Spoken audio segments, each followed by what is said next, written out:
There's the light now, and we're ready to go. The goats are back here in the Everest. We're off and racing to the massive roar of the crowd. Giga kick going to Bella Nipotina. Bella's in front though. Bella Nipotina wins the Everest.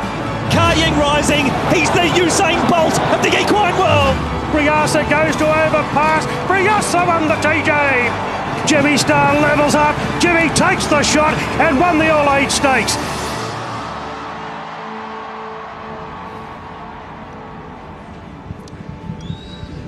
Welcome to the barrier draw for the $20 million TAB Everest. It all started on Sydney Harbour for the first ever barrier draw for the Everest, and we stayed on the harbour for a couple of years after that. The controversial numbers on the Sydney Opera House, which was followed quickly by the numbers on the pylons of the Sydney Harbour Bridge, where the barriers were displayed. We moved away from the harbour and tried to find other points of Sydney, like Centre Point, where we had to go to the top of the tower to press a red button to display the barrier, out to Sydney's iconic Bondi Beach for a barrier draw on a day where the weather didn't help us, the drones in the air back to the harbour, and that was followed by a water show the year that Think About It won the $20 million TAB Everest. Last year it was a circus. This year we are back on Sydney Harbour aboard the Jackson for the barriers to be drawn in the $20 million race, the TAB Everest, the world's richest race on turf, which comes up at Royal Randwick on Saturday. It is a sellout. 50,000 people will turn out to Royal Randwick Racecourse. That is its capacity. No more can fit in. And the race itself has drawn the best field we've had in the 9 runnings of the TAB Everest. Ray Thomas, Chantelle Buckley and Tim Ryan here to start the show. We are only minutes away from the barrier draw, Ray. Yeah, 12 horses, 9 individual Group 1 winners, Greg. 3 have won at Group 2 level. The total prize money of this field is over $54 million, and just the inclusion of the Hong Kong superstar Ka Ying Rising Chantelle just adds that global presence to this race, and the interest worldwide is off the charts. I feel like the race this year has just gone to a whole new level having Ka Ying Rising in town. It's just brought so many new people, so much interest towards it, and I must say the boat, we're rocking. And it brought with us so many unfounded rumours, yes. Tim Ryan. You've had a hectic week.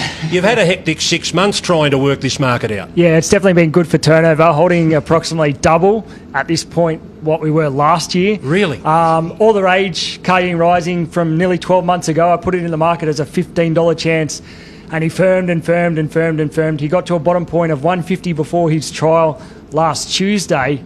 And then after the trial, everything changed. All of a sudden, punters wanted to bet around him. We took from the barrier trial on Tuesday up until Sunday night, when we actually did suspend the market for a small point of time. We actually took $250,000 worth of bets on horses to beat Ka Ying Rising. So all of a sudden, that big liability I had for Ka Ying, which was over $1 million, suddenly reduced. We got him all the way down to around about $750,000. It was great to lay other runners. There was lots of rumour and innuendo flying around. But it was good. I wanted to lay other runners, so we got that liability down a little bit. Good to see great support for some others. We went 175 Sunday evening. Yesterday, it was all one-way traffic again, all for Ka Ying Rising, over $50,000 worth of bets for him at the 175. So I closed this morning at 170. Yeah, turnover definitely up. So before he draws a barrier, his mark is 175. That's what the punters really wanted to take. Yeah, well, they took the 175 yesterday, so he's back in the 170 this morning. And we'll see what he draws tonight. I don't want to give too much away, but I think he might go up a bit shorter. Okay. How important is this barrier draw tonight? I've heard some people say it might be the most critical barrier draw in the 9 runnings. It's interesting, Greg, because this field is made up of absolute speedsters and horses who get back in the field and want that tempo. The one thing that's guaranteed, Chantelle, we're going to get a frenetic tempo right from the start. It'd be interesting to see where the likes of Marzu and Overpass draw. And of course, Ka Ying Rising is very crucial for him. If he draws outside of our speedsters, where does he settle, or vice versa? So I think it's very, very critical for all of them, but I think most critical for Ka Ying Rising. In order, what are the top 3 most popular? in betting. Yep. Well, Ka Ying, then Jimmy, and then Briasa. Right. Jimmy was the big firmer last week with all that money going on around Ka Ying Rising. He was as much as $15 into 7. Briasa from around about 11 into 8, and Jolly Star's been popular the last couple of weeks as well. So they were the 3 key firmers. A bit of money too for War Machine at longer odds, but Jimmy Star, he was a real popular one last week. Do you think you'll be doing much changing to this market in about 15 minutes' time? Not so much with the favourite. I don't think it really matters too much where he draws. He showed in the barrier trial he's got more speed than Overpass. Maybe Marzu's a bit of a query, but I don't think I'll make too much of a change with the favourite for what I'm thinking. But to me, it's all about where the stalkers draw. I think it's important for horses like Briasa, Lady Shenandoah, War Machine, and to a lesser extent Tempted. I think they all want to draw well because they'll be the ones stalking. The ones who are going to get out the back, like your Jolly Stars, I don't think it matters that much. Okay, we've got to go to a break because when we come back, the barrier draw is on. The reveal of the barriers. The barrier draw was conducted this morning at Racing New South Wales. The reveal up next over Sydney Harbour.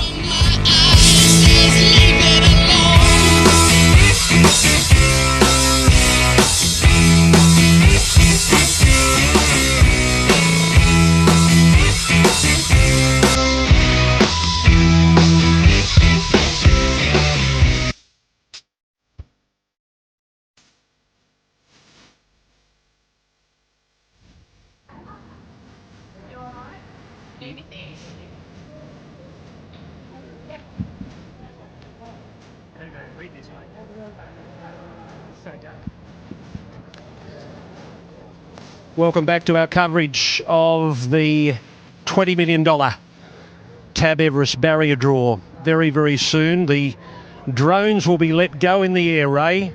We're going back to the future. We're going back to the drone display for the 12 barriers which were drawn this morning behind closed doors in front of Chairman of Stewards Tom Moxon at Racing New South Wales headquarters. Betting suspended. It'll be reopened in just a few moments' time. And that's usual practice, Greg. And why not go back to the drones on the harbour, the most beautiful harbour in the world? And the drones worked well last time. Let's get it on. The owners of Ka Ying Rising are here. It's a huge entourage. Lung Shek Hong, the wealthy Hong Kong owner of Ka Ying Rising, and his entourage have made it to Sydney, and I think they're a bit overwhelmed with the publicity and the love this horse is getting here. Well, half the boat is the Hong Kong entourage. There's also media. Hong Kong Jockey Club officials are here. This horse has created so much interest, and here comes the all-important barrier draw, Greg. Between 40 and 50 Chinese and Hong Kong media representatives here in Sydney to cover this race, which is really going global this year. So the drones have been let go from a point down on the water, and now it is starting to blend into something we'll see in just a moment. It could well be the Everest Trophy, which is now the iconic Everest Trophy, which was put together by Nick Chironi, worth $800,000, and that will be presented on Saturday to the winner of the $20 million TAB Everest. And of course that'll be all after they sing Sweet Caroline, Ray. Break into verse, Greg? You feel like it? Well, they will on the boat here in just a moment, because I think we're going to get a little bit of Sweet Caroline and a few more objects up in the sky before the actual horse silks and the barrier.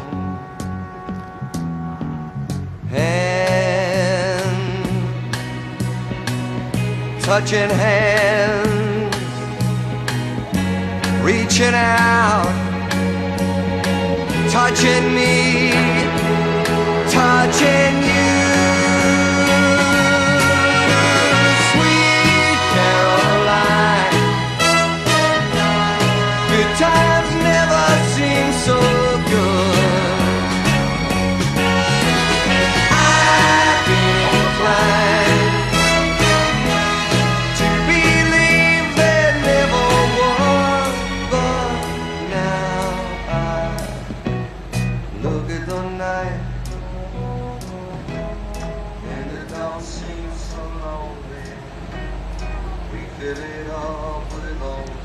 I've been inclined Okay, here are the barriers, and the first one out is Ka-Ying Rising. He's drawn barrier 7. Barrier 7 for Ka-Ying Rising. The barriers will come out in saddlecloth order. Horse number 2, Briasa, has drawn barrier number 10. Here is horse number 3, Overpass, in barrier 9. Barrier 9 for Overpass. The next horse out will be Jimmy Star, and he's come up with barrier 11. Barrier 11 for Jimmy Star. The next horse is War Machine. Barrier 4 for War Machine. The boy's taking on Dad. Next horse will be Marzu. Last horse into the field, and he's drawn gate 2. Barrier 2 for Marzu. Jedi Beale will be the next horse. Here's his barrier. Barrier 8. Barrier 8 for Jedi Beale. Angel Capital is number 8, and it will be next. Barrier 3. Barrier 3 for Angel Capital. Here comes Jolie Star. Barrier 5. Barrier 5 for Jolie Star. Next up, Lady Shenandoah has drawn barrier number 6. Barrier 6 for Lady Shenandoah. Here's Magic Time, the outside gate. Barrier 12 for horse number 11, Magic Time. There is one barrier to reveal, and that is the 3-year-old filly, number 12, Tempted. And she's got one. 51 kilos. The 3-year-old filly trying to become the first of her age to do it. The first of her age and sex. A 3-year-old filly has never won the TAB Everest, and she's going to try and do it from gate number 1. So here is the barrier draw once again. Ka-Ying Rising for the Hong Kong Jockey Club has drawn barrier number 7. Briasa for Whitby, Werrett, Madden and McCann has come up with gate number 10. Overpass for Newgate, GPI and Ram Racing in barrier number 9. Jimmy Star for the TAB, barrier 11. War Machine representing Coolmore, barrier 4. Marzu representing Yulong in their slot, barrier 2. Jetabeal for Mulberry Racing, gate number 8. Angel Capital in the Yulong colours but representing James Harron Bloodstock, barrier 3. Jolie Star for the Waller Racing Syndicate, barrier number 5. Another one for Chris Waller but racing in the Fairway slot, number 10 Lady Shenandoah has drawn barrier 6. Magic Time for Inglis, the outside gate, barrier 12. And Tempted for Godolphin. They own her and they run her in her slot. She has drawn barrier number 1. Ladies and gentlemen, that is the barrier draw for the $20 million TAB Everest coming up at Royal Randwick this Saturday in front of a record-breaking crowd of 50,000 people. Thank you to Aura Drone Show for bringing us the drone show yet again over Sydney Harbour in front of our landmarks, the Opera House and the Sydney Harbour Bridge. We'll be back in just a moment.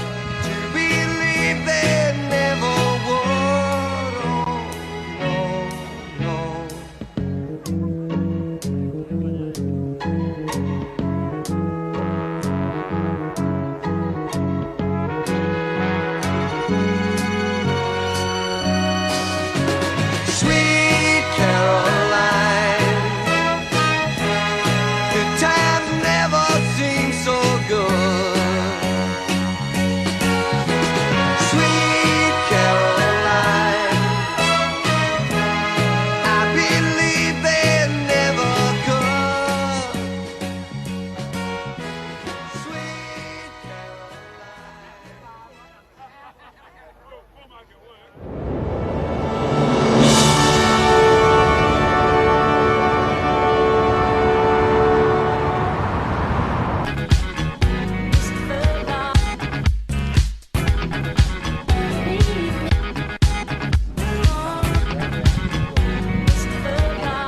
Welcome back, everyone. David Hayes is just halfway through telling us the story about the events of Sunday afternoon, a Sunday that he'll never forget. And it wasn't any given Sunday, it was the Sunday before the Everest.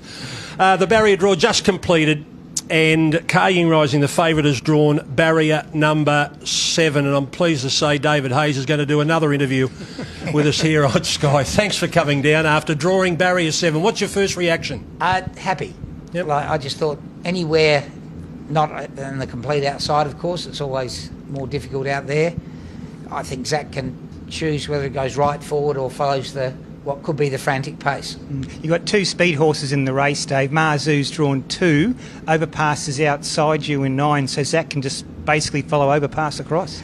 Yeah, Zach will jump fast for sure, and if the pace is hectic, he'll back out of it. Some of his best wins have been sitting off the pace.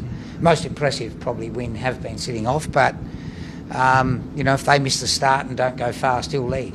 He's that sort of horse, and Zach's that sort of jockey. You were just saying off air, you've got him spot on. You're so happy with him. Yeah, I think so. We'll find out on Saturday afternoon. But look, he's had a perfect prep, and Canterbury is such a pleasure to be training a horse out of. I think it's a bit of an unfair advantage, to be honest, and the form has been, through the Haggis feats, has proven that. So, and he's got here, and he's a happier horse than he is in Hong Kong. I hope it's positive. We don't know yet, but it seems to me I prefer a nice, quiet, happy horse. He's a swimmer, isn't he? He loves to swim, but you haven't had that advantage here? Yeah, look, that's part of the routine. Yeah. When he does fast work, he swims, but he had a nice, easy trot and walk, trot and canter this morning, and instead of a swim, and tomorrow he's back into normal routine up into the race. One thing he's got that people aren't quite factoring from the trial, it was an orientation process where we came to have a look at Randwick, go through the tie-ups, do all those things. But because the trial was at 9 o'clock in the morning, he normally does a pre-race canter, and he didn't do a pre-race canter, and he was quite above himself in the trial. But that trial now has brought him back to a nice calm level. His weight's dropped beautifully, and I think we've got him where we want him. And you're working on Saturday morning before he comes to the races? Yeah. He'll just have a little canter around Canterbury. Dave, can you quantify the difference in the horse from the barrier trial last Tuesday to what we saw at Canterbury track work on Monday morning? Look, mentally he's really a different horse. Like, if you're handling him, he's just walking everywhere, not jig-jogging. And he's physically tightened up, and the scales prove that. Are you slightly concerned about the way he'll react to the massive crowd? I know you have big crowds in Hong Kong, but just walking into the mounting yard, especially actually more towards down the tie-up area, and then once he gets out into that mounting yard. He got stirred up and quite upset, but I think we know where we're going to take him if he gets upset. We've worked out there's an area around the back where Winks used to go. Of course, we'd love to show him off to everyone before the race. There'll be plenty coming down to see him, and we'll try and have him in that area. But if he's stirring up, we know where to go, and we'll keep him calm. Your owners are here. Yes, very excited. They're having the time of their life, it looks like. What do they think of this whole experience? Oh, look, they're nervous, actually. They're hoping, they're feeling the pressure a bit that he's going to be a short price favourite and he's representing Hong Kong, not them. They treat it like he's representing the country. And he is. And the last very good horse from Hong Kong that competed in Australia won our big race. And I think our very best can, even though I think the Australian sprinters are at an elite level and above our middle distance horses on a world standing, I do think this horse will be up to our Australian sprinters. But we're not taking them lightly. We know how good they are. Did they relish the opportunity to come here and represent Hong Kong originally? Was it something you had to talk them into, or were they well aware of this needs to be done? They were aware of the race, and I just had to tell them all about it and what the procedure would be, and the Jockey Club were very happy to help with the slot, which was wonderful. Yes. But the Jockey Club were really keen just to have one race and then come back to Hong Kong, because he's such an important horse for Hong Kong. Yes. For their international races, He normally starts at about $1.10 in anything he runs in, so he's quite good value, isn't he? Yeah, that's the international sprint in December you're talking about. Horses to beat on Saturday, Dave? Look, I think there's about 5 or 6 that are going to be very hard to beat. Chris Waller's trio are all, you don't have to talk about them. They're well-regarded horses. Briassa improved, didn't he, from his first run to his second, and the Hawks boys are pretty bullish on him. And I know my boys are very bullish on War Machine. They've got a lot of respect for Kaying, of course, but War Machine's an improving horse. He's won his last 4, including the Stradbroke, and the Stradbroke's proved to be a pretty good guide, hasn't it? How's the banter between you and the boys? Building. Building. It hasn't reached its crescendo yet. It's building, but I would say there'll be a bit of trash talk if they beat me. How does this compare to the young David Hayes who took Better Loosen up to Japan, bringing one back home? I just had a little peep at myself, and I've definitely aged. But I think it's very similar, actually. Bigger for me because I was so young and naive, I didn't realise how hard it would be to travel and win that race. And no one's done it from Australia, and no one's done it since. Before, and no one's done it since. So that was a massive effort by an underrated champion, and he was rated the number 1 horse of the world at the time, like this horse. So this is a different one coming back to home and competing against all my friends and fellow trainers, and it's very exciting. I'm just pleased I've got a horse good enough to come back and be in the mix. Good luck on Saturday. Thank you. Thanks, David. David Hayes.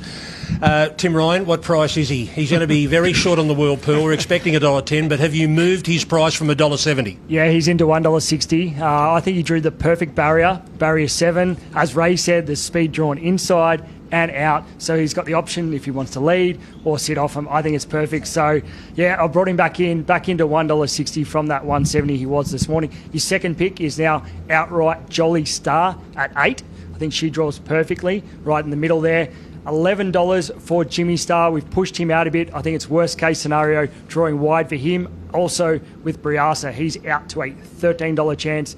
Lady Shenandoah there at 15. She draws alongside Jolly Star. Tempted, I've trimmed up a little bit, 21 into 17. I've left the War Machine there at 21, but I do think he drew quite well.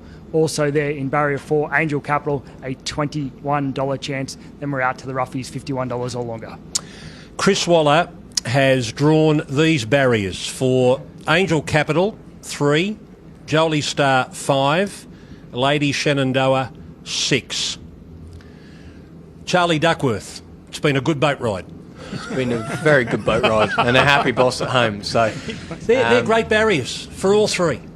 Yeah, they are. Obviously, Angel Capital, he's less barrier dependent than anyone because he's often slow away, but it does just mean he'll be enabled to just settle that a little bit closer without having to send him a message, which is obviously going to be very important because it's a red hot race. Yep. I was going to say Jolly Star is the big firmer. Lady Shenandoah was out, what was it, $15, was it, Tim? $15, yeah. They're drawn alongside each other. There's not much between them in ability. Are you surprised they're that far apart in the market, Charlie? I think obviously you'd know more. You're making the market. But, for us, a lot comes down to the jockey. Our punters love J-Mac. They see a Chris Waller horse, and that's why she is a lot shorter than her. Yeah, I think from my point of view, the only negative with Lady Shenandoah, obviously, she's yet to do it at that sprint distance at the elite grade. Jolly Star obviously was here in the race last year. She was unlucky. There were excuses. She's sort of come to make amends. She's got a perfect alley. So I can understand the market. We're all, I guess everyone in Australia is just hoping you've got Kayang wrong. How has she come back from Melbourne, and Lady Shenandoah, how has she come through that Manikato run? We saw her at Rose Hill for an exhibition gallop. She's looking great. She's come through it well? Yeah, she's come through it beautifully. Arrived back in, obviously had the gallop on Saturday, and we'll gallop again tomorrow morning. That'll be her final piece. Won't obviously ask too much of her. But look, she hasn't missed a beat. She obviously, things didn't quite go away in the Manicato. It was a bit of a bold move.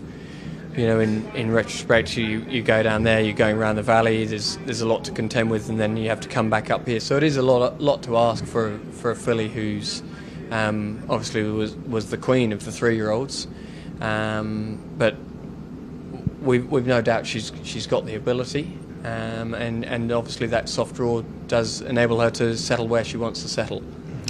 Angel Capital's got this X factor about him.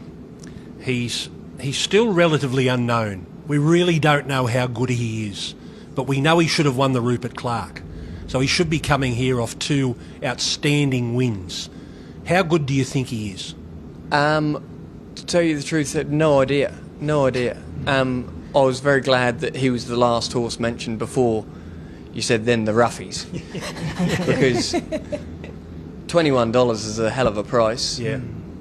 I've never seen a jockey so distraught after getting beaten in a race as Damien last start. Yeah.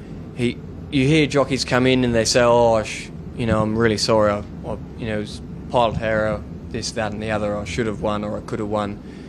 And he was more like, it categorically would have won. There's no ifs, buts, maybes.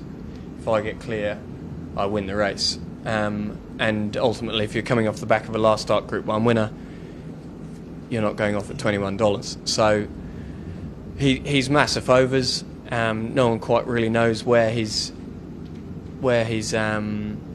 ceiling is, and also distance range. What his distance range is.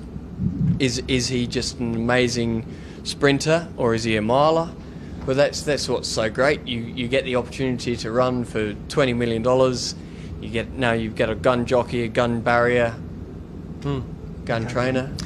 And exciting. He's good left-handed. He might be better right-handed. we don't know. No, he's really untapped. Really untapped. He was really good in his trial last week. He was a little bit aggressive early, but he was a little bit fresh. He was sort of in the second half of the trial, as you would like to say. So there were excuses to over-race in this Everest, especially with some speed drawn out wide. You'd expect a genuine tempo. It looks like a beautiful flowing race from the early onset from here. Charlie, you mentioned Ka-Ying Rising earlier. What's your take on the horse, and how can he be beaten on Saturday? I've got a different perspective. But maybe I can't voice that, but I will. The Australian sprinters are meant to be the best in the world, and being a POM, I can say it. You send over the likes of Black Caviar and Nature Strip, and you go to Royal Ascot and you get a generous old price. But yet a sprinter comes down here and all of a sudden we say, we must be beaten. I think the Aussies should stand up for themselves a little bit better. You think he's unders, do you? Yeah, I think we can beat him. Okay. Charlie, if I held a gun to your head and said you had to pick one of yours. What is this through Charlie's eyes segment? James has been upset for 12 months and he doesn't like being upset for a day.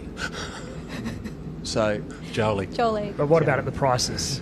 What would you do? Oh, Angel Capital. $21. Yeah. $21. The race setup is perfect for him, isn't it? The race setup's perfect for him, isn't it, Charlie? Frenetic tempo up front. Race. Yeah, because you may just see better odds about these Australian horses on the World Pool on Saturday. I'm anticipating that Ka-Ying Rising is going to be very short on the World Pool, and that's why I'm kind of cuddling him a little bit at that 160. Yeah. The Australian horses, I'm expecting they'll be much longer on the World Pool, so there might even be a bit more of an opportunity there for Angel Capital. I feel like Charlie's half talked us into Angel Capital at the moment. Yeah, I think we're all having a little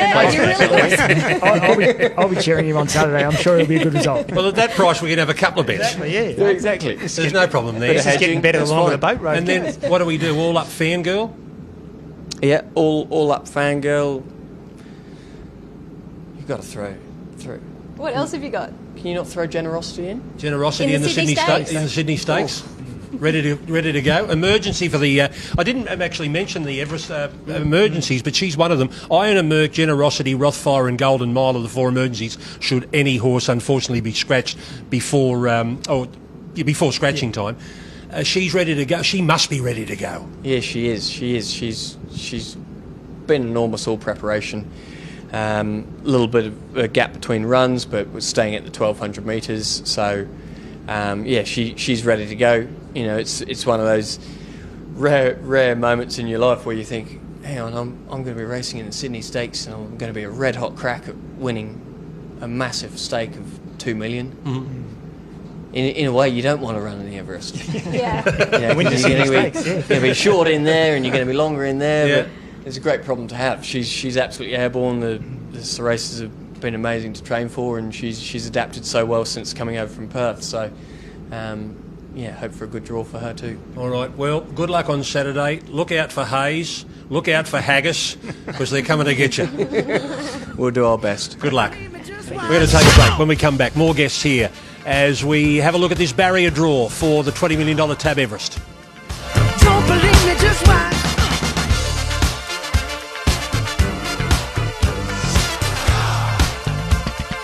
Don't believe me, just watch. Don't believe me, just watch. Don't believe me, just watch. Black thing, a good thing.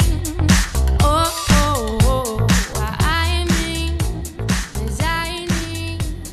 Our next guest, Henry Field and Bjorn Baker. Henry's tasted success as a slot owner for Newgate, who joined with GPI, and this year they joined with Ram Racing. But of course, Think About It was a winner for Newgate a couple of years ago. Bjorn Baker still wanting to taste success in the Everest. He can smell that $20 million.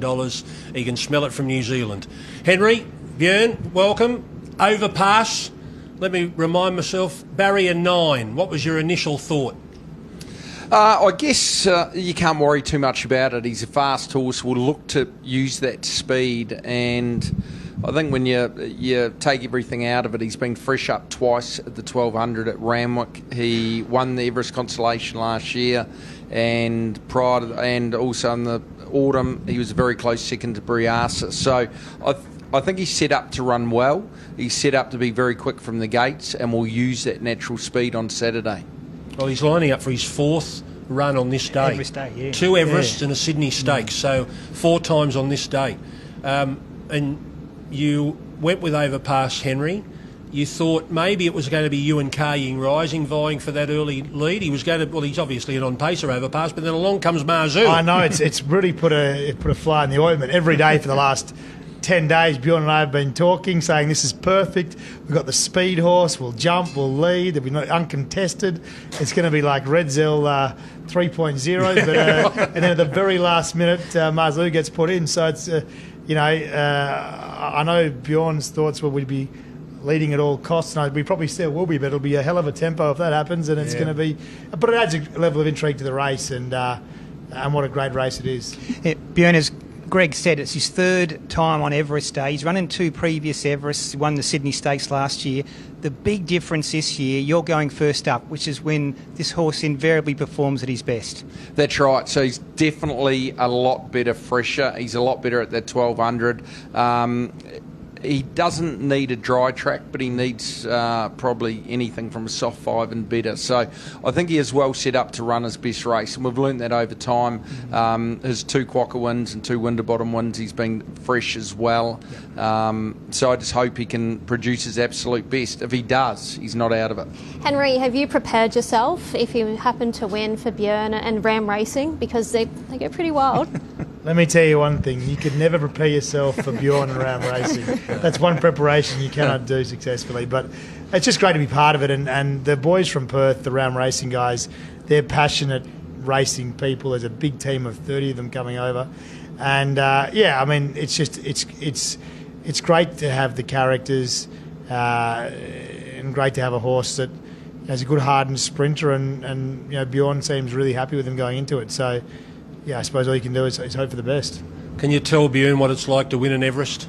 You've done it. I'll tell you one thing, we had his horse last year in the slot, Steffi Magnetic. We've gone again this year, so if we don't get the bit of luck this year, I'm not sure it'll be third time lucky, but Look, you don't always get rewarded for loyalty, but thanks, Henry. It's an honourable trait. but no, it's exciting. Yeah. Henry, why did you choose Overpass, given that he's had a couple of cracks previously at the Everest and failed, but you were confident when you picked him about a month ago when you said you think you got a horse that can be very, very competitive this year? Just based on his best ratings, Daniel O'Sullivan did a lot of work for us on the race and just felt like of the horses that were available at that point in time, he had very good ratings. There wasn't a lot of speed, like it didn't look like there was a lot of speed in the race at that point in time. And he's a dynamite horse fresh, so by putting him in early, Bjorn could prepare him for the one target fresh first up. So that was the thinking, and I suppose we'll see on Saturday whether it was a good decision or a bad one. Good luck, boys. Thank you very much. All the best. There is Henry Field and Bjorn Baker, the Overpass team. Of course, Newgate raced the slot with GPI and also Ram Racing. Had become a bit of a phenomenon over there in the West, joining up with Derby Racing for those, can you believe it? 2 Quackers and 2 Winterbottoms. We're going to take another quick break. Back with more after this.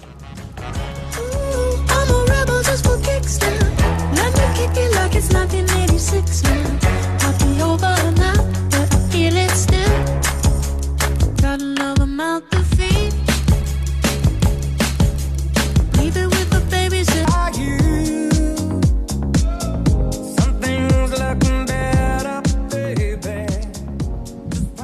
Our final trek to the Everest barrier draw done, joined by Ross Cole from Godolphin and Brad Widdop, who has Jetterbill ready to go. We're aboard the Jackson. This is the third time we've been aboard the Jackson. The second time we've had the drone show, and the other time we had the water fountain. But the Jackson have been wonderful to us here and Racing New South Wales and the ATC for putting on another great show. The meals are fantastic. And the viewing areas for the barrier draw on 3 levels, just amazing. Thank you very much to the Jackson for hosting us once again out here in Farm Cove, part of Sydney Harbour, looking back towards the bridge and the Opera House. Now, back to business. Ross Cole from Godolphin and Brad Widdop with Jetterbill. Brad, just a battler from the West with a runner in a $20 million race. Yeah, look, it's fantastic to be a part of it. We're lucky to scrape in. Obviously, Mulberry's got the spot, but it was never the case. We looked at a lot of runners, weighted up, and looked to do a deal that late in the, especially with K Rising, Briassa gone. A couple of the other ones were obviously aligned to the big stables. So, look, it made sense once he ran well the other day. It did make sense, and he did run well, and that would have given you confidence to say to Michael and Lachlan, he can run where you want him to run if that's midfield at this late stage in the game. Well, that's right. Look, we know what's in front of us, and it's the barrier draws out now.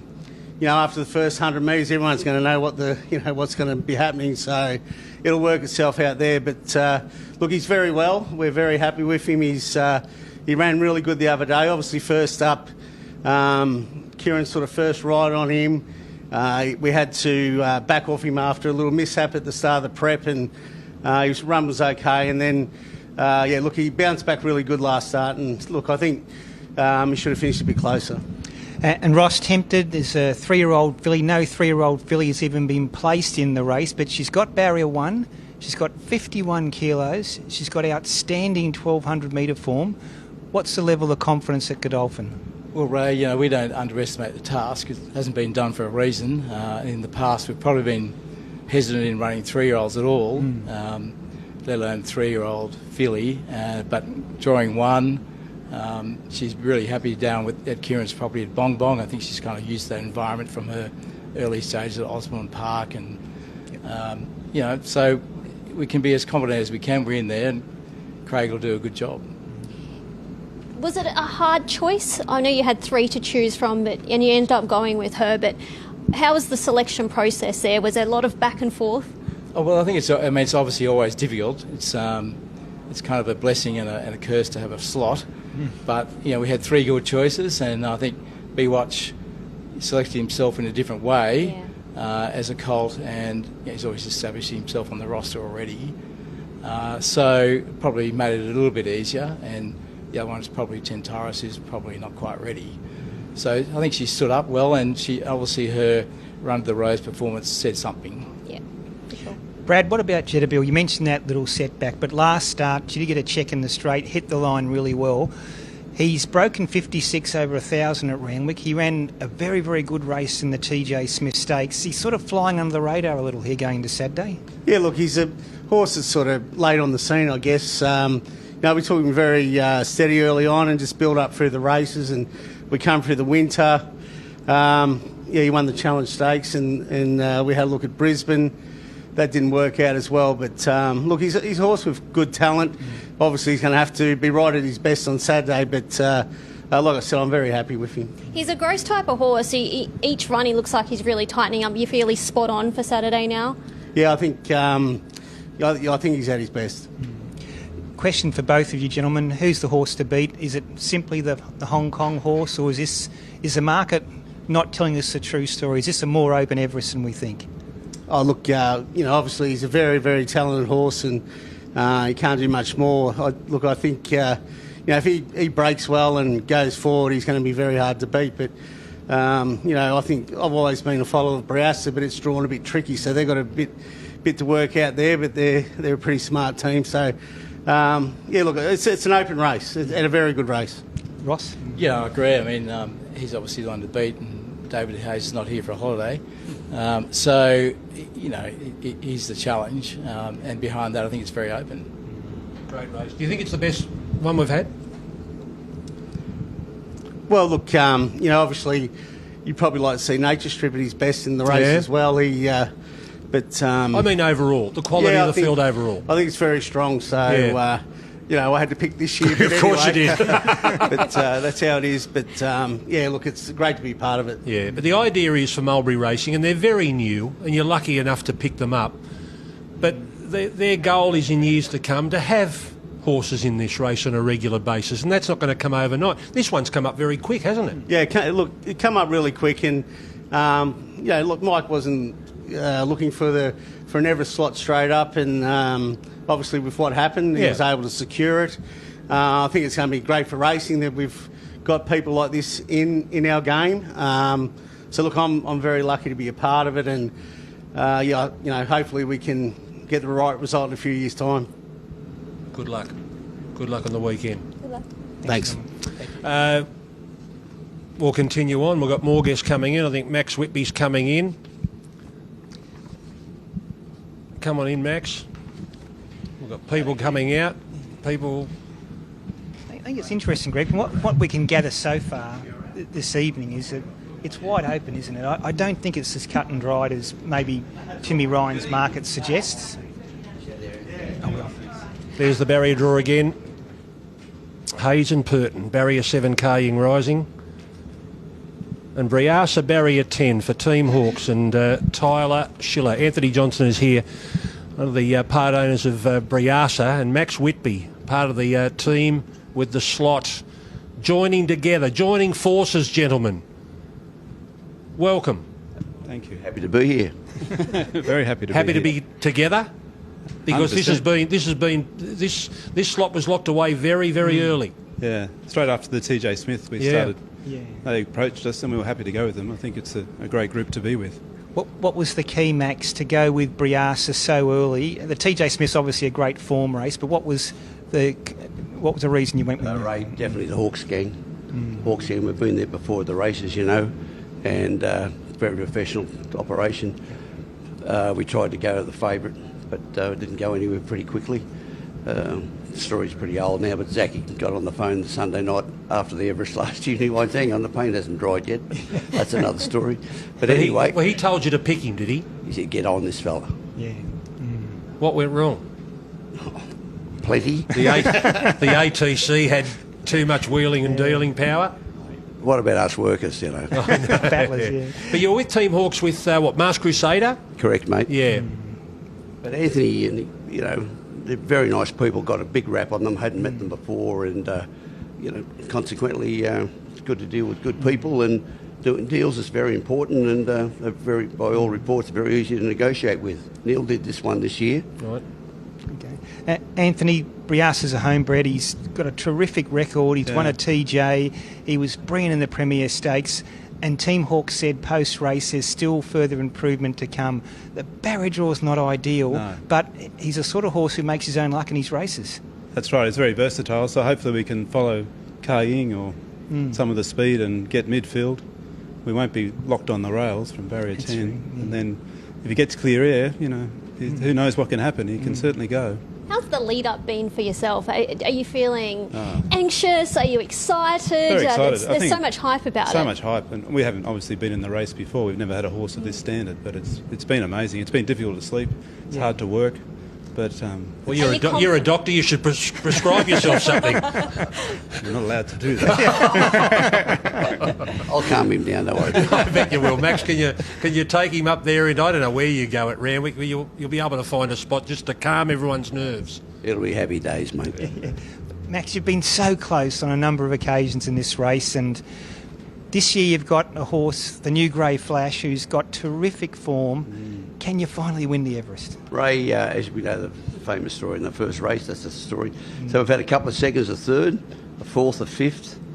I think the worst we've been is 10th with Sunline, which I thought was our best chance ever, but that's another story. So, you know, but in there swinging, 10 barrier, just got to weave the magic. Yeah. Mike's been on the phone to the old man, a couple of more strategy tactics coming up, working a few things out, but it is what it is. And we know the speed horses, and we'll see how we go. Anthony, Max and his team are due, aren't they? Yes, they are. 2 they seconds can't draw a barrier, though. Yeah, it's true. Yeah. But, well, we'll see how we go. I didn't think Max would ever get over the Vega Magic situation in year one. I just didn't think that you'd ever let it go. But then, of course, Cool Archie not winning the Australian 2-year-old of the year has given you something else to complain about. So that's taken your mind off Vega Magic for the time being, hasn't it? You know, I always thought you were a decent bloke. I always want to put the slipper in. Next time I see you out in the bush, I'm going to put one into you. There you go. Something positive. He won the Queensland. He won a big He won the Queensland Horse of the Year. 2-year-old of the year. Congratulations. You might bring him back next year, Max. Sorry? You might bring him Don't back worry about next this year. fella. If he comes back, he could be our horse next year. Fair enough. Remember, he's won from 1,000 to a mile. Yep. On heavy tracks. If we can get him back, 2-year-old, 3-year-old, that's the first hurdle we've got to come across. And Anthony, I'll be smiling at you. I know you won't. This is your first experience of the Everest. Team Hawks, they're so meticulous in their preparation. They just get everything right in these big days, and you've got a horse who's going to peak on the big day. Yes, I have complete confidence in them. I mean, they've done so well with him so far. It's just been an amazing ride, and he's only 5. He's had 12 starts, so hopefully he'll keep going. Is he the best you've had? Yes, my father bred Viewed, who won the Melbourne Cup in 2008, but we only breed 2 or 3 a year, so we've been very fortunate. Extraordinary. Gee, Melbourne Cup and an Everest. Not bad. Very sweet. Might be lucky, Max. Yeah, time, brother. Good luck. Thank you very much, Good luck. guys. Thanks, Max. Happy Max to be Whitby. Max has been involved in this race since year one. He was one of the true believers when it first kicked off, and a couple of placings, but the win is just around the corner. Briassa, their big hope. Now, coming up next, we've got Peter Tye, who's part of the Waller Racing Syndicate, and Sir Brendan Lindsay is going to... he might be the first Knight of the Realm to ever appear on Trek to the Everest, do you think? I think he is. Come on in. and quite a recent ascension to the Knight of the Realm. Only in the last couple of weeks. Yeah. Have a seat, Peter Tye and Sir Brendan Lindsay. Sir Brendan, congratulations. Thank you very much. Tell us about your feelings of being knighted. It's sort of quite surreal, really, because they gave you... I mean, I knew for quite some time, and I was told not to tell anybody, so I had to keep it quiet for about 8 weeks. And then, of course, it was announced, and King's birthday, and the family were reading the paper, and people were texting and all that sort of stuff. So it was pretty exciting.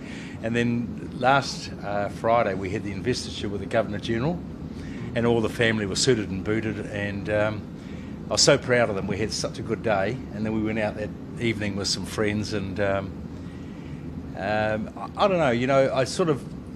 It's nice being called sir, but it doesn't really sort of feel comfortable at times. Give it time. You might get used to it, yeah. I sort of feel I'm not old enough, maybe. Fair enough. Peter, you raced racing royalty, so to speak, in the Mighty Winks, and now you're teaming up with Sir Brendan here with Jolie Star. What's the level of confidence going into Saturday? Well, let me tell you, Brendan Lindsay's the toughest negotiator in Australia. We had long chats about Jolie Star in the slot, so... you know, we're very happy to have her again. She's looking really good. Chris is happy with her. I mean, I'm sure everybody thinks their horse is tip-top, but, you know, we really like her and happy with where she's at the stage. How'd you get McDonald? Did you talk him into it? Did Noel talk him into it? Greenhalgh, I mean. I think we'd have to blame that on Noel and Brendan. Yeah. The two of them got onto him and, yeah, threatened him. Well, when Sir Brendan rings up now, James He's got no answer has to really think about it. He takes the calls now. He didn't take them before. Well, it's great to have him on. I mean, you must be delighted. And after being unlucky last year, she didn't have the clearest passage and she was really strong on the line. You must be confident about how she's going to this year's race. Look, I think another year older is just... she's matured a little bit. I think the trial the other day showed a little bit of... she jumped well out of the trial and she wanted to get on with it.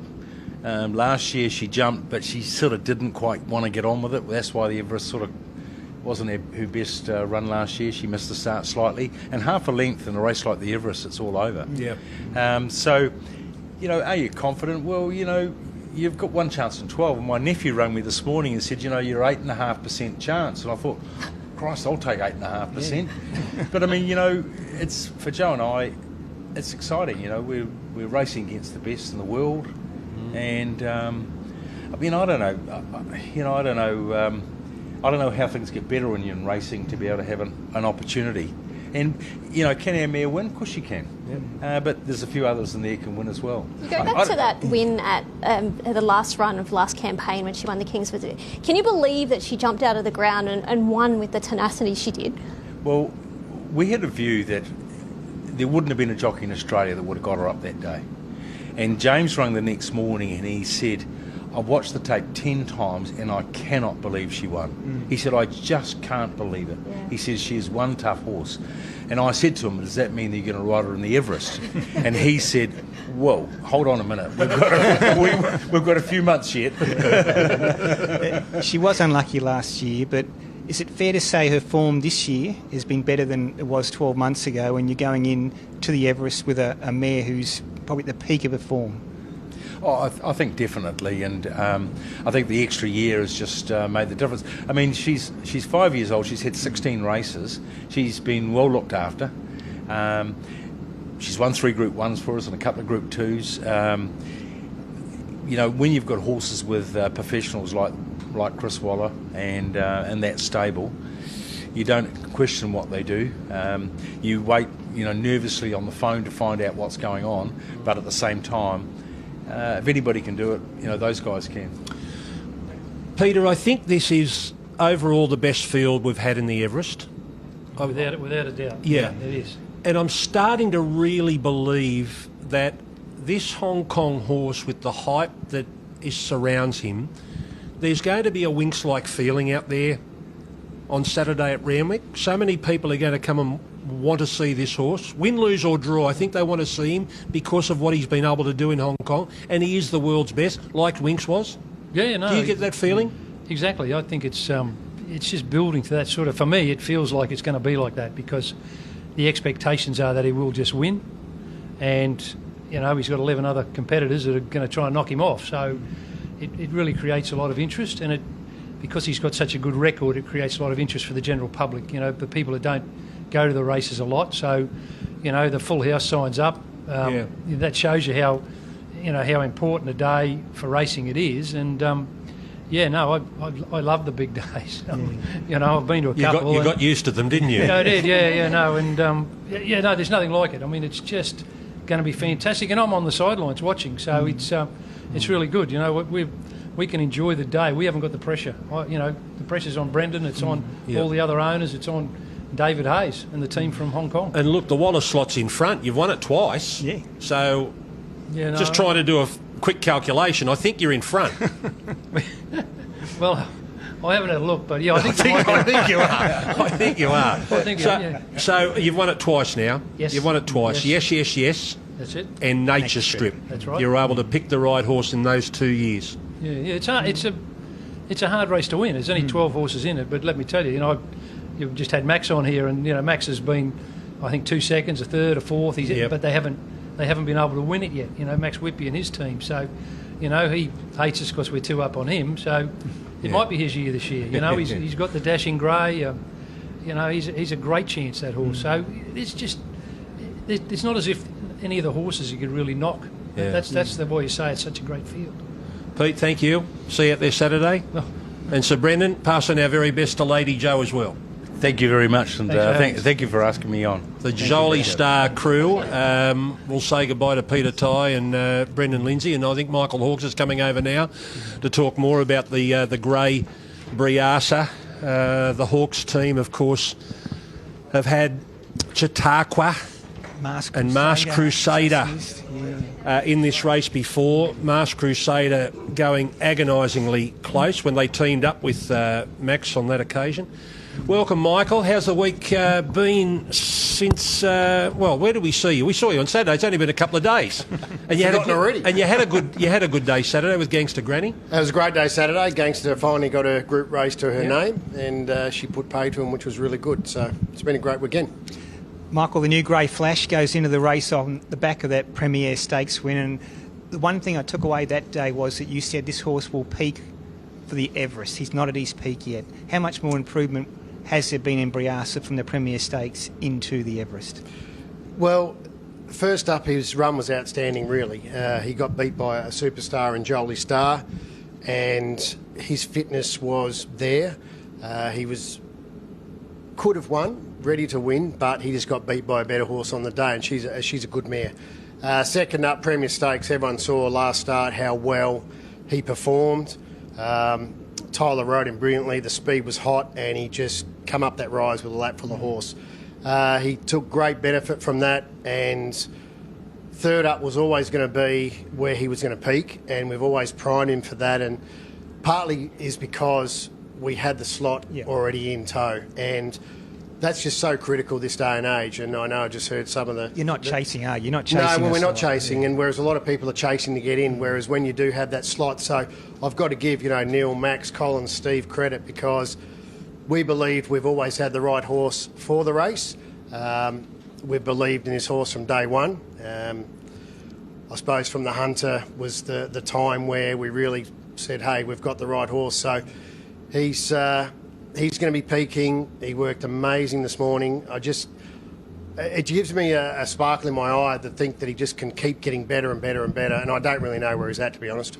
Okay, what are you thinking about the barrier, gate 10? Look, it's not ideal. Everyone wants to draw that inside, 3, 4, 5, us included, but there's a lot of speed inside, and this race, Chantelle, it's different. Everyone knows it's different. There's no rules. A lot of speed inside us. I know one thing, he's going to get a lot of room. That's the first thing I know that he's going to get. But look, he's the right horse. We believe in him. It's never been a one-horse race in our opinion. And we've just got him peaking right on the day. And so, look, would have loved to have drawn inside, as I said. But in saying that, he's going great and we're really happy.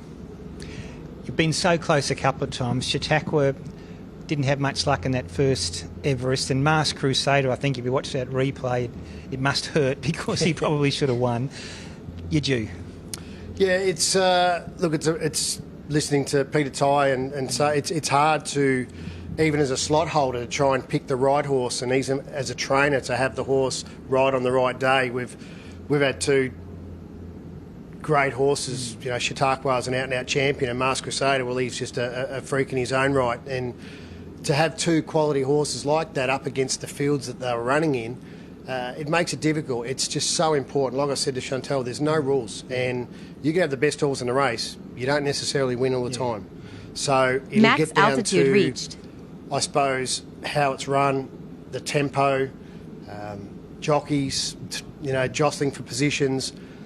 There's going to be 20 speed maps going out, where, how, why, and that's the thing where I know Tyler's in the zone, we're in the zone, our horse is in the zone. You just got to keep a straight mind and say, hey, this is what we need to do and get the job done. The thing with him is he's only a young gelding. There's so much longevity for him. He could potentially line up in this race for the next 4 years, even longer. He's 5-year-old. He's had 12 starts. He came to us late. It was just amazing. He just went from gangbusters from day dot. And if anything of the field, he is the lightly raced horse of it, as far as, I know he's only had 12 starts, but he's mentally, he's a baby. Whereas these other horses, they've gone on and done it. And look, don't forget Kaying Rising. He's a superstar in Hong Kong. It's great for racing. It's great for the race that he's here. And I know everyone downstairs is enjoying it, and so are we. But we've got a job to do, and he's definitely got a lot almost. Marzu being in the race helps you, helps a few actually, helps anyone other than the three who are going to be up on speed. How much does he help though? Because now we've got 3 speed horses, not 2. Yeah. As I said, Greg, it's this race is different. Everyone's going to have their own speed maps. Yeah. Everyone's going to think differently. But 3 horses inject more speed than 2, don't they? 100% they do. And look, last start we had the speed on with 2. He had the perfect run in the Premier Stakes. He really executed well. He was balanced up and he hit the line amazingly. And I think he's going to get that again. He'd be 3 wide, I would think, maybe with a bit of cover. But same thing, he's a versatile horse. It really depends on the speed inside. But it is a plus when you do have those 3 horses inside you that do go forward. And look, who knows? I don't know how it's going to shape, but I know one thing. I said, earlier, we do have the right horse for the race.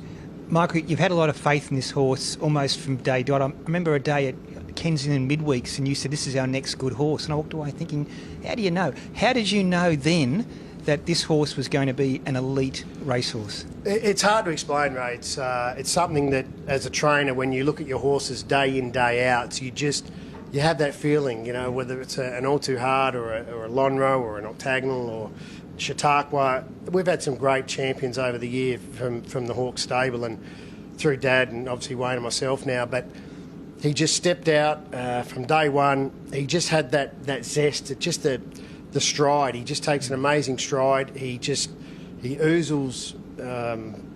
I don't know. He just gives you goosebumps when you talk about him, and you can't really explain it. And everyone that's had a good horse understands. But you just know. You just know. He's got a presence about him. He does. Doesn't he? He does. But he's just so calm, relaxed. Nothing worries him. He's just a cool dude. Yeah. But he just is a horse that is just going to go somewhere, and we haven't seen the bottom of him yet. And it's actually exciting to see that where he's at. Good luck on Saturday.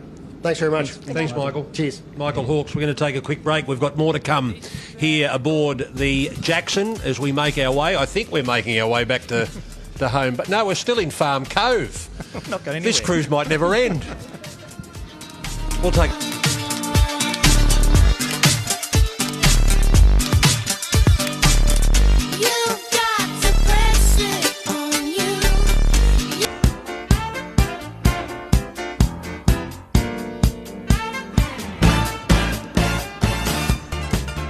Welcome back. We're aboard the Jackson. The barrier's drawn for the $20 million TAB Everest to be run on Saturday at Royal Randwick.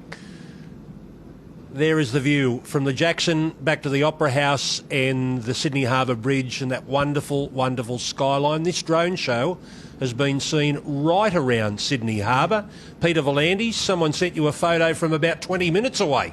Yes, and it was spectacular from back there. So, it's come a long way. We were the first ones to have a drone show about 3 years ago. So it's only apt that we've got this one, and it's even better. And, I couldn't believe how much it's improved in 3 years. Randwick's a sellout again. Absolute sellout. 2 weeks before. Who would have thought that 9 years ago that we'd sell Randwick out? Unheard of that people buy tickets at Ticketek. Normally you come to the gate and buy it at the gate, wait to see if it rains. But now, we're completely sold out and have to look at how we can get a bigger capacity, including putting an extra level on the wing stand, maybe the infield, because this is just going to keep getting bigger. The waiting list to get tickets is extraordinary. we say it every year, Peter, that the race gets bigger and bigger, but I think this year it's a fair call because you've got the world's best sprinter, but it's not an Australian horse. It's a Hong Kong horse, and that's bringing a whole new level of interest internationally to Randwick on Saturday. Absolutely. I think there's 33 media representatives here tonight from Hong Kong. Unbelievable coverage over there, and I think it'll probably be the most wagered Australian race in history when you put the Hong Kong pool etc. in, and the fact that we've done a deal with DAZN, which is the biggest sports provider in the world, which has got 600 million subscribers. We've also done a deal with Fox 1 in America, 100 million. It doesn't mean everyone's going to watch it, but they've told us they're going to promote it to all their subscribers, the whole 600 million. They're going to promote it on Fox 1. And who knows how many eyeballs we're going to get on this great race. It could be a record to ever watch an Australian race. So they've just explained to people who don't know, DAZN have become this massive player. They've purchased Foxtel, but they are worldwide. They are worldwide, and they cover all sports, NFL, Premier League. And as I said, they tell us they've got 600 million subscribers. That's a lot of subscribers. And if we just get a fraction of them, we'll be happy. Yeah. And I think this is probably the genesis of having a world racing channel through someone like DAZN, where you can go to one channel no matter where you are in the world and see all the whole world's racing probably in 3 or 4 different channels. And rolling 24 hours. So if you want to watch the main race from England, you know where to go. You can be on DAZN, and that should generate a lot of new revenue for the racing industry worldwide. How did you get them, Peter? Was it your alignment with the NRL, with DAZN, or was it their interest in the race? Look, I was fortunate enough to meet the owner of DAZN, a billionaire, and he's invested a lot of money in it. And he was kind enough to have lunch with me in New York, and I spoke about racing while I was there, about the NRL. That's the beauty of having both hats. You can, when you get access to these sort of people, you don't let it go. So I said to him, "What about a world racing channel?" And they loved the idea. And this is probably the experiment, using the Everest to see what the interest in it is going to be. The other plus this year, and I think we're really starting to see the benefit of the King Charles III. Now, you move that race to have a new home on Everest Day, named after the King, worth $5 million. This year you're going to have Fangirl versus Pride of Jenny versus Mr Brightside, and William Haggis is over here as well with the Golden Eagle winner. This will be the best King Charles, and it's on its way. Absolutely, and look, all credit to Johnny Warren from England. He was the one that asked us about this race, and calling it the King Charles and putting it to on the Everest Day, and he was right. It's succeeded. It's gained a life of its own. The Everest Day now is our biggest wagering day of the year for New South Wales for racing. So. And then we've got the Golden Eagle, which we had 11 Group 1 winners out of the 12 horses, which is in 2 weeks at Randwick. And again, we hope to get a record crowd for that.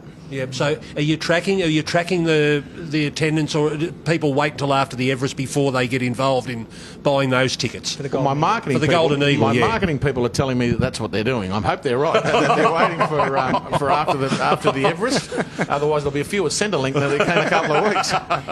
Can this get any bigger? It's huge. It's massive. Next year, will it be bigger? Absolutely. You got to aim big. You got to think big. And that's what we're doing with the Everest. You just got to keep growing it. This year, by having the deal with DAZN and Fox 1 and having the horse from Hong Kong, I just think this race is in 10 years will be 10 times bigger than what it is now. Who picked the entertainment after the last? You couldn't get Jason Derulo back, or Justin, whatever his name is? Look, I thought they were building a house, because first they said it was a roof wall, but I think it's Nathan Dawes. I think that's what his name is. But I knew it was a part of a house, but I wasn't sure which part. But he's a well-known DJ. He's big. He's big. He's big in England. Yep. And if you listen to some of his songs, you'll know his songs. So look, we're looking forward to him, and hopefully he opens a few doors. What about the race itself, Peter? not the media room. We're trying to make deadline. The race itself, Peter. Obviously, Car Ying Rising's the short price favourite, deservedly so. Timmy's got him into $1.60 now. But how do you see it? Where do you think the winner might be? Look, I think this is a big test. Australia's always produced the best sprinters. When we go internationally to Ascot, we win those sprint races. Nature Strip, Chazor, Black Caviar. Miss Andretti, all those horses were all 1,200 metre horses. So we've got the best in the world over the 1,200 metre distance. So this is a real test, because can an international horse compete against our prized sprinters. So I'm just looking forward to seeing that challenge in itself. You know, how good is Australia in our sprint ranks? Well, that creates the hype, doesn't it? Yeah. That creates the hype. No year has been the same. No, it hasn't. And this is completely different. Yeah. No, it's been... look, Car Ying Rising's made it a different thing altogether. I mean, I thought Donald Trump was in town with all the fake news. So, you know, it was... you just... if you read social media, the horse had died and been buried. Yeah. Like, you know, I don't know why that started. No one told you? No one told. It woke me up in the middle of the night. The chairman of stewards rang me and said, "There's something going on." I said, "What's happening?" He said, "Oh, you know, the horse is not well." I said, "How do you know that?" And he knew it was all rubbish, but you know, and we were just glad the next day that he showed his fitness. Part of the theatre. It's definitely helped the turnover as well. Of course it has. You'll get a lot of turnover come Saturday. Don't worry about that. I'm looking forward to it. Yeah. All right, Pete, thank you very much. No, my pleasure. Have a great day out there on Saturday. And just go and see Nathan Dawes. Nathan Dawes, we'll be there. Don't let the roof collapse. He's right above our bunker. That's him. That's where you've put him. We'll hear him. Hear him. I'm just hoping it's Nathan. I'm not sure. All I know is he's a DJ. So. He's a big deal and he's on after the last. And obviously he's not performing for us. No. We're on It's for deadline then. Yeah. Peter, it's for the younger demographic, which is what this is all about. Yeah, I don't know why they don't go to Maya. What? These DJs, I'm not sure. All right. There you go. No more one-liners. Tim, Ryan, final check on the market. $1.60. No more. Now, he's actually out to $1.65. They're not... What are you doing?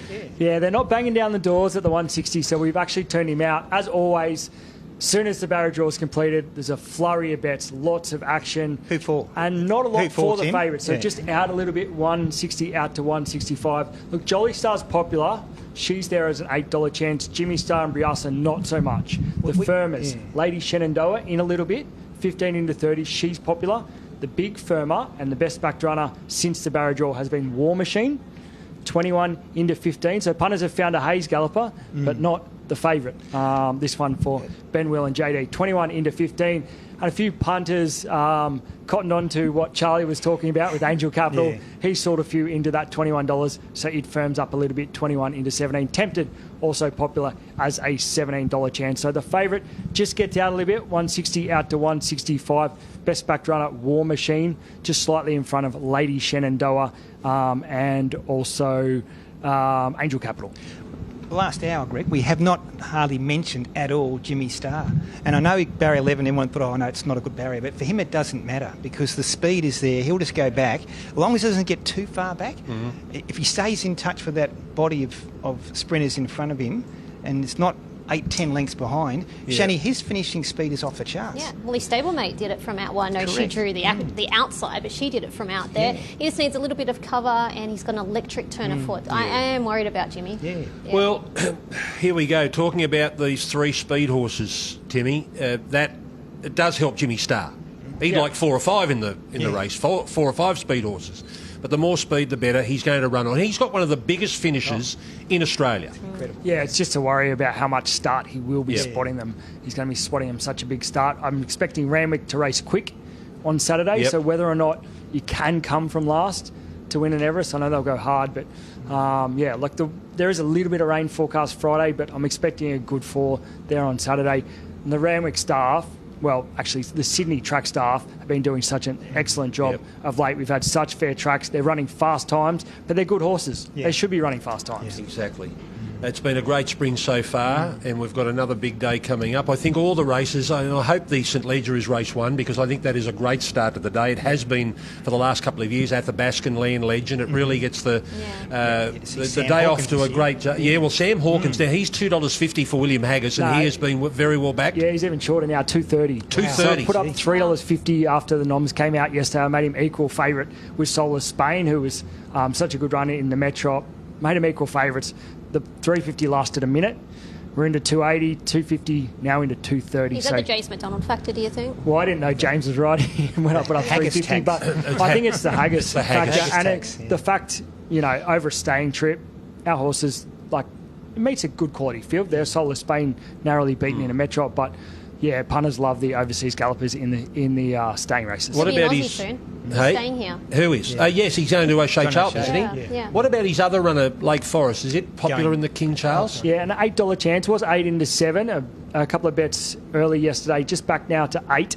Fangirl's the favourite there, $3 favourite. Mr. Brightside, he's really popular with punters, $4.50. Pride of Jenny, $4.50 there. There's also been good money at longer odds. Tom Kitten and Pericles, a couple of Godolphin gallopers, they're firmers in that King Charles. But that's going to be a great race. Fangirl, $3 chance. She might be one I might look to take on Saturday. I know she's come unstuck trying to chase Pride of Jenny before, so we'll wait and see there. Just having Jenny back at Randwick for another crack. I mean, one minute you think she's going to be retired, the next minute she's back, the next minute she's back in Sydney. Another and point. Mr. Brightside at back as well. Yeah, Great another horse. point to that race too. Now we in Australia say over the mile, and it's actually 1,600 metres, but a true mile is 1,609 metres to be the classic mile, and the King Charles is actually over 1,609 metres this week. Magic mile. The magic mile, the metric mile. The magic, not the metric mile, the magic mile. Magic mile. The miracle mile. 1,609. When was the last time they ran a race over a true mile, 1,609 metres at Randwick? 72, I reckon it would have been before Imperial. Yeah, 72, I'd say. So 72 was an actual mile. So there you go. Gunsin won the Doncaster that year by memory. Beat Triton, so I reckon that might have been the last mile. So the last big mile to be won over the true mile was Gunsin. That was a Doncaster. I'm trying to think when the Epsom that year. I can't remember. Come on, Ray. So we should be expecting a track record on Saturday? A track record. Until broken. Yeah. Until broken. That is it. That is our coverage of the barrier draw from here on Sydney Harbour from yet another year. This is the 9th barrier draw for the TAB Everest, and the big one's coming up on Saturday in front of a record crowd, a sellout, 50,000 people to watch the $20 million TAB Everest, and a great support card highlighted by the King Charles III Stakes and also the Kosciuszko for the country trained gallopers, the country folk coming to town for $2 million. 10 races on the card will be on air nice and early on Saturday morning to bring you all the coverage, and you'll see it right here on Sky Thoroughbred Central. There's the light now, and we're ready to go. The goats are back here in the Everest. We're off and racing to the massive roar of the crowd. Giga kick going to Bella Nipotina. Bella's in front though. Bella Nipotina wins the Everest. Ka Ying rising. He's the Usain Bolt of the equine world. Briasa goes to overpass. Briasa won the TJ. Jimmy Star levels up. Jimmy takes the shot and won the All-Age Stakes.